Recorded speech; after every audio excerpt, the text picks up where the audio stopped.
Good morning, good afternoon, and good evening to all my students and my viewers, especially those who are from CBSE and JAC.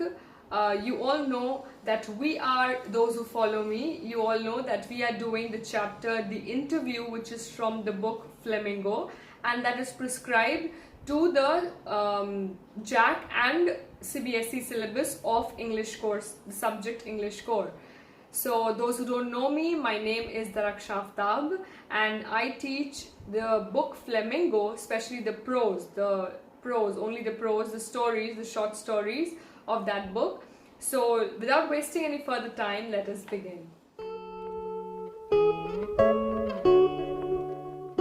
Okay, so please turn to page number 70 in the complete English translation. Okay, I'm a professor who... There's a line in the chapter, I'm a professor, I'm not a professor till now. So I'm a professor who writes novels on Sundays, Umberto Eco. So you can understand that as I have told in the beginning of the chapter, there are two parts in this story. Part 1 deals with the description of interview, the act of interview, and what are the views which people have regarding interview, especially the celebrities, what views they have, the famous authors, what views they have, whether it is V.S. Naipaul, Rudyard Kipling, Lewis Carroll, or Saul Bellow and other writers who are mentioned, what opinion they had regarding the act of interview. That is mentioned in part 1. So if a question comes in your exam, in your board exam, and you are asked to write about the merits and demerits of interview, so you have to write that the demerits are a lot, which is mentioned there in part 1. You have all the different authors and their opinions, which are negative, mostly negative. Celebrities, their opinion regarding interview as negative. Only one merit is there where it is described as the serviceable medium of communication and how it is the only way through which we are able to know a person who is at that level and everything like that. Okay, so once I give you the summary, you will be fine with it. And I know there are many students who are unable to understand part 1. I would just like to say, let the chapter be completed and then you go through the summary once. If then also you are unable to understand, you can anytime comment in the comment section below or mail me or directly message me on the Instagram ID, which is also there in the description link. Okay, so let us begin. The following is an extract from an interview of Umberto Eco. The interviewer is Mukund Padmanabhan from The Hindu. Umberto Eco, a professor at the University of Bologna in Italy, and had already acquired a formidable reputation as a scholar for his ideas on semiotics, the study of science, literary interpretation, and medieval aesthetics before he turned to writing fiction.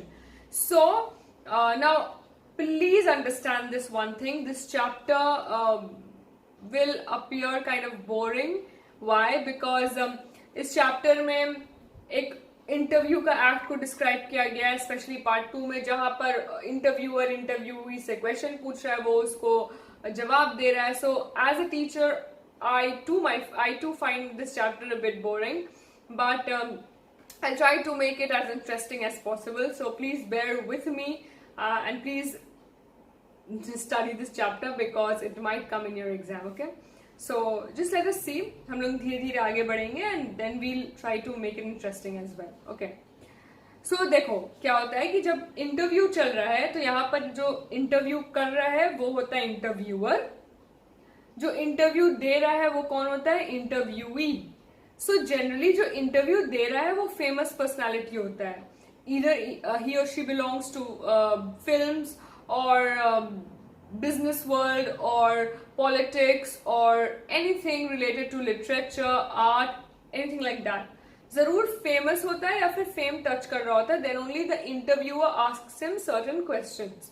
Okay, him or her, whatever is the case. Now यहाँ पर जो interviewer है, you can also see it on the screen so that you don't have any problem. जो interviewer है वो है मुकुंद पद्मनाभन. जो interviewee है, जो इंटरव्यू देने वाला है, वो है Umberto Eco. Now Umberto Eco है कौन? पढ़ते हैं. Umberto Eco is a professor at the University of Bologna in Italy and had already acquired a formidable reputation as a scholar for ideas of semiotics and everything. So just let me read and then I'll try to explain. वो तुम लोगों को ज़्यादा interesting लगेगा. Okay. Literary fiction, academic text, essays, children's books, newspaper articles. His written output is staggeringly large and wide-ranging. In 1980, he acquired the equivalent of intellectual superstardom with the publication of The Name of the Rose, which sold more than 10 million copies. Okay, now understand. Interviewer है Mukund Padmanabhan, interviewee है Umberto Eco. Obviously Umberto Eco कुछ famous होगा या कुछ से related होगा तभी इसका इंटरव्यू हो रहा है. ये एक प्रोफेसर है at the university of Bologna. It's a place in Italy. And यहाँ पर हम लोग क्या पता चल रहा है कि अम्बर्टो इको को generally literary interpretation as an literary interpretation यहाँ पर हुआ. जैसे कोई लाइन है उसका क्या मतलब निकल रहा है, कोई ऑथर एक लाइन लिखा है उसका 10 तरह का मतलब निकल सकता है, उसको समझना. फिर फिक्शन स्टोरीज लिखना, academic texts, essays, children books, newspaper articles, ये सब इनका काम था. He used to do all these things besides what literary interpretation and medieval aesthetics. So generally history को लेके इनको बात करना, literary interpretation as I told you certain lines जिसको लेके ये समझ रहे हैं, अपना मीनिंग दे रहे हैं, ऑल दोस थिंग्स. ये पहले किया करते थे. Then he changed into writing fiction, जहां पर इमेजिनरी एलिमेंट हो, एवरीथिंग एक्साइटिंग हो, वो सब. बट उनको सबसे बड़ा फेम जो स्टारडम कब मिला, सुपर स्टारडम, जब ये एक नॉवल लिखे the name of the rose. And ये नॉवल 10 मिलियन कॉपीज से भी ज्यादा बिका. So obviously he got that stardom जो उनको चाहिए था. सो अम्बर्टो इको नाम का इंटरव्यू ही है. ये एक नॉवल लिखा है द नेम ऑफ द रोज जो हम लोगों को मिल गया. क्या रीजन इसकी वजह से फेमस हुआ है, जो 10 मिलियन कॉपी से भी ज्यादा बिका है. ओके, उसके बाद तुमको उसके बारे में कुछ याद नहीं है थोड़ा बहुत याद है, दैट्स फाइन, कोई दिक्कत नहीं है. Okay, now the interview has started. Let us see. Mukund, the English novelist and academic David Lodge once remarked, "I can't understand how one man can do all things he does." Okay, echo के बारे में बात करते हुए बोल रहा है. Now always remember, this is a very serious kind of thing. जब भी तुम इंटरव्यू देखोगे, इंटरव्यूअर जो इंटरव्यू ले रहा है वो कभी भी इंटरव्यू का प्रोसेस शुरू करता है, he or she never says हम ऐसा फील करते हैं. इंटरव्यूअर हमेशा क्या बोलता है, वो आदमी आपके बारे में ऐसा ऐसा बोला था, आपका क्या राय है. सो इंटरव्यूअर इन शॉर्ट किसी और के आड़ में छुपता है, अपना बात रखता है एंड देन उनसे आंसर डिमांड करता है. कोई भी इंटरव्यू उठा लो, उसमें जनरली ऐसे रहेगा, वो इंसान आपके बारे में ऐसा ऐसा बोले, आप क्या बोलना चाहते हैं. सो सिमिलरली मुकुंद जो इंटरव्यूअर है वो यहाँ पर अम्बर्टो इको को बोल रहा है. डेविड लॉज नाम के बहुत अच्छे राइटर जो है वो आपके बारे में बोले कि आई डोंट अंडरस्टैंड, एक आदमी इतना सारा चीज एक साथ कैसे कर लेता है. ये किसके बारे में बोल रहा है? मुकुंद जो इंटरव्यूअर है वो बोल रहा है कि डेविड लॉज नाम का एक इंसान है जो आपके बारे में ये सब बोला है, स्टेटमेंट दिया है कि कैसे इको इतना सारा काम कर ले रहा है. भाई, एक आदमी इतना सारा काम कैसे कर पा रहा है? वो फिक्शन भी लिख चुका, वो इंटरप्रिटेशन भी कर चुका, वो हिस्ट्री वाला चीज भी कर चुका, इतना सारा चीज, हाउ इज इट पॉसिबल? इसका अम्बर्टो क्या जवाब देते हैं, let us see. Maybe I give the impression of doing many things, but in the end I'm convinced I'm always doing the same thing. So ये बहुत एक चालाक रिप्लाई दे रहे हैं. And he's saying, हो सकता है हम ऐसा इंप्रेशन देते हो, हम ऐसा दिखाते हो कि हम बहुत सारा काम कर रहे हैं, पर अल्टीमेटली हम एक ही काम कर रहे हो, ऐसा भी हो सकता है. Now Mukund says which is, और वो एक काम क्या है जो आप कर रहे हैं, please explain. Umberto Eco says, now that is more difficult to explain. Now Umberto Eco says कि वो सबसे ज्यादा डिफिकल्ट है, क्योंकि हो सकता है हम भी एक ही काम कर रहे हो, बट ये दूसरों को इंप्रेशन मिल रहा हो कि मैम इतना सारा काम कैसे कर रही है, पर हम बोलेंगे नहीं हम तो एक ही काम करते हैं, वो ऐसा लगता है दूसरों को. कोई हमसे पूछ लेगा वो एक काम क्या है. Now sometimes I myself will not be knowing कि वो एक काम क्या है जो हम करते हैं जिससे दूसरों को लगता है हम इतना सारा काम कर रहे हैं. Similarly Umberto Eco इसी सिचुएशन में अभी. I have some philosophical interests and I pursue them through my academic work and my novels. Even my books for children are about non-violence and peace. You see the same bunch of ethical, philosophical interests. जो हम काम कर रहे थे पहले, वो same philosophical interest में काम करता था. And अब जब हम अपना एकेडमिक वर्क कर रहे हैं, नॉवेल्स लिख रहे हैं या चिल्ड्रन बुक लिख रहे हैं, तब भी सेम फिलोसफी है कि पीस रखना है, नॉन वायलेंट रहना है, ऑल दोज थिंग्स. सो कहीं ना कहीं हम एक ही काम कर रहे हैं, एक ही चीज प्रीच कर रहे हैं, पर 10 तरीके से कर रहे हैं, इसलिए दूसरों को लग रहा है हम 10 तरह का काम कर रहे हैं. And then I have a secret. Did you know what will happen if you eliminate the empty spaces from the universe? Eliminate the empty spaces in all the atoms. The universe will become as big as my fist. Similarly, we have a lot of empty spaces in our lives. I call them interstices. And iske baad bhi, there is something which he says. Now, what does he say? He's saying, is universe mein, we all know there are atoms and there are empty spaces. He's saying, agar is world mein jitna bhi empty spaces hai, अगर हम लोग उसको हटा लेते हैं तो world मेरे fist जितना, मेरे मुट्ठी जितना बड़ा हो जाएगा. एंड ये स्पेसेस को इंटरस्टाइसेस बोलते हैं. So what is his name? Umberto Eco, sorry.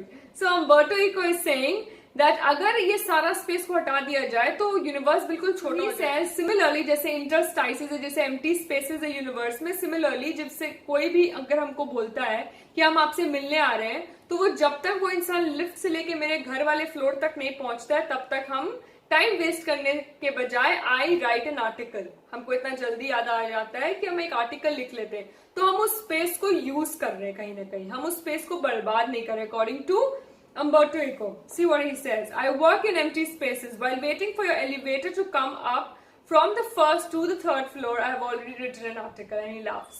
So this is an amazing thing that people are using those empty spaces. For example, तुम्हारा एक पीरियड खत्म हुआ है, दूसरे पीरियड में टीचर आ रहे हैं, उसके बीच 5 मिनट है. Somebody might just do a bit of their homework. Somebody might search something which is educational. वो स्पेस को बहुत लोग यूज कर लेते हैं एंड देयर बाय वो लोग इतना सारा काम कर पाते हैं, या फिर दूसरों को लगता है वो लोग इतना सारा काम कर रहे हैं. So I will not rush here in this chapter because I know it's getting very hodgepodge kind of thing and you're not able to understand. So इतना याद रखना है कि इंटरव्यू पार्ट 1 में मेरिट्स और डीमेरिट्स डिस्कस किया गया है. इंटरव्यू पार्ट 2 में द एक्ट ऑफ इंटरव्यू को बताया जा रहा है. I will try to give some examples of the assignment the past year students have given me. I'll try to give them because it's there in the college campus, so I need to get it first or something like that. So let us see what will happen. And one more thing regarding the reopening of your colleges and everything. Please wait and have patience because the state hasn't announced anything yet, and until unless they don't announce, we are just strapped and we cannot do anything.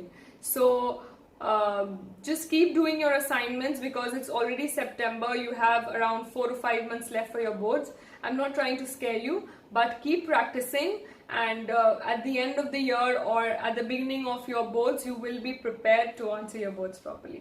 So please keep practicing your assignments, send them to the given me email ID, and keep watching the lectures. Don't skip it. Just whatever you're doing, तुम काम कर रहे हो, कुछ भी कर रहे हो, put on your earphones and just listen to the lecture. Don't look at the video and everything. If you want, just listen.